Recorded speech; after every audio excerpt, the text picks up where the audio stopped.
আজি ৰাতিপুৱা আপোনাৰ around 4:50 মানে যিটো ইনচিডেণ্ট 350 যিটো ইনচিডেণ্ট হৈছে তাত আমাৰ যেতিয়া নুনমাটি বা ট্ৰেফিক ব্ৰাঞ্চৰ মানুহসকল আহিছিল তাৰ গাড়ীখনত 3গৰাকী লেডি পোৱা গৈছিলে আমি তাৰপিছত আমাৰ গোটেইখিনিকে আমি GMC পঠিয়ালোঁ।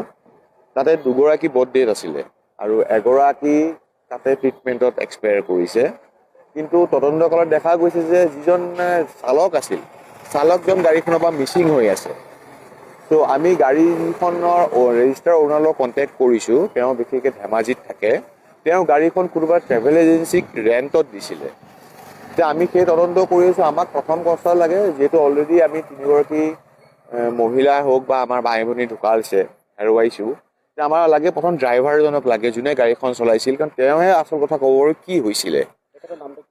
নাই পোৱা, আমি নাম চাম একো গম পোৱা নাই। কাৰো সেইটো আমি একো গম নাই। আমি যেতিয়া আহিছোঁ তাত 3গৰাকী মহিলা আমি এটা মানে ইনজিয়ৰ্ড অৱস্থাত পাইছিলোঁ। ত' একৰ্ডিংলি আমাৰ এজ পাৰ প্ৰট'কল যিখিনিয়ে কৰিছিলোঁ, যিজন চালক আছে গাড়ীখনৰ অ'নাৰক আমি আইডেণ্টিফাই কৰিছোঁ, অ'নাৰৰ লগত কণ্টেক্ট কৰিছোঁ। অ'নাৰে কৈছে গাড়ীখন তেওঁ ট্ৰেভেল এজেঞ্চিত ভাড়া দিছিলে। সেই ট্ৰেভেল এজেঞ্চি মানুহক আমি বিচাৰিছোঁ। এতিয়া মোবাইল চুইচ অফ পাইছোঁ। তাৰপিছতে আমাৰ এই তদন্ত কৰি ওলাব গাড়ীখনত কেইজন আছিল, ক'ৰ পৰা আহিছিল, কি হৈছিল। কিন্তু এতিয়াৰ ভিতৰত 2গৰাকী আইডেণ্টিফাই হৈছে। শুনা মতে যিটো আমি গম পাইছোঁ প্ৰাৰম্ভিক অৱস্থাত 2গৰাকী ৰয়েল গ্ল'বেল ইউনিভাৰ্চিটি এডমিশ্যন ডিপাৰ্টমেণ্টত কাম কৰিছিল তেওঁলোক। গতিকে অলপ সময়ৰ পিছত আমি তদন্ত কৰাৰ পিছত গম পোৱা যাব। এগৰাকীৰ নাম আকাংক্ষা, এগৰাকীৰ নাম পূজা সাহা। এতিয়ালৈকে আইডেণ্টিফাই আমি এতিয়ালৈকে কৰিব পৰা নাই। শইকীয়া হয়।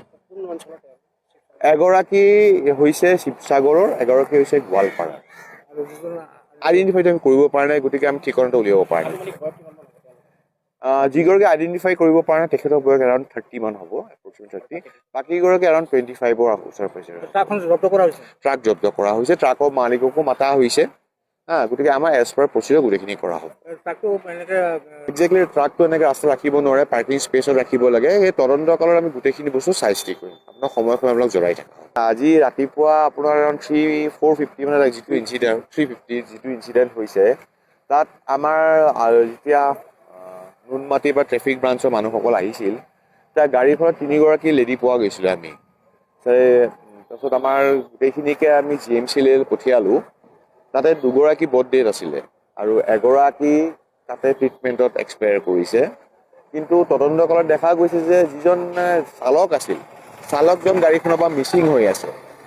তো আমি গাড়ীখনৰ ৰেজিষ্টাৰ অ'নাৰৰ লগত কণ্টেক্ট কৰিছোঁ। তেওঁ বিশেষকৈ ধেমাজিত থাকে। তেওঁ গাড়ীখন কোনোবা ট্ৰেভেল এজেঞ্চিক ৰেণ্টত দিছিলে। এতিয়া আমি সেই তদন্ত কৰি আছোঁ। আমাক প্ৰথম কষ্ট লাগে যিহেতু অলৰেডি আমি 3গৰাকী মহিলাই হওক বা আমাৰ বাই ভনী ঢুকাইছে, হেৰুৱাইছোঁ। আমাৰ লাগে প্ৰথম ড্ৰাইভাৰজনক লাগে যোনে গাড়ীখন চলাইছিল, কাৰণ তেওঁহে আচল কথা ক'ব কি হৈছিলে। নাই পোৱা, আমি নাম চাম একো গম পোৱা নাই। কাৰো সেইটো আমি একো গম নাই। আমি যেতিয়া আহিছোঁ তাত 3গৰাকী মহিলা আমি এটা মানে ইনজিয়ৰ্ড অৱস্থাত পাইছিলোঁ। ত' একৰ্ডিংলি আমাৰ এজ পাৰ প্ৰট'কল যিখিনিয়ে কৰিছিলোঁ, যিজন চালক আছে গাড়ীখনৰ অ'নাৰক আমি আইডেণ্টিফাই কৰিছোঁ, অ'নাৰৰ লগত কণ্টেক্ট কৰিছোঁ। অ'নাৰে কৈছে গাড়ীখন তেওঁ ট্ৰেভেল এজেঞ্চিত ভাড়া দিছিলে। সেই ট্ৰেভেল এজেঞ্চি মানুহক আমি বিচাৰিছোঁ। এতিয়া মোবাইল চুইচ অফ পাইছোঁ। তাৰপিছতে আমাৰ এই তদন্ত কৰি ওলাব গাড়ীখনত কেইজন আছিল, ক'ৰ পৰা আহিছিল, কি হৈছিল। কিন্তু এতিয়াৰ ভিতৰত 2গৰাকী আইডেণ্টিফাই হৈছে। শুনা মতে যিটো আমি গম পাইছোঁ প্ৰাৰম্ভিক অৱস্থাত 2গৰাকী ৰয়েল গ্ল'বেল ইউনিভাৰ্চিটি এডমিশ্যন ডিপাৰ্টমেণ্টত কাম কৰিছিল তেওঁলোক।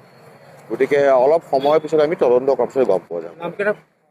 এগৰাকীৰ নাম আকাংক্ষা, এগৰাকীৰ নাম পূজা সাহা। এতিয়ালৈকে আইডেণ্টিফাই আমি এতিয়ালৈকে কৰিব পৰা নাই। শইকীয়া হয়।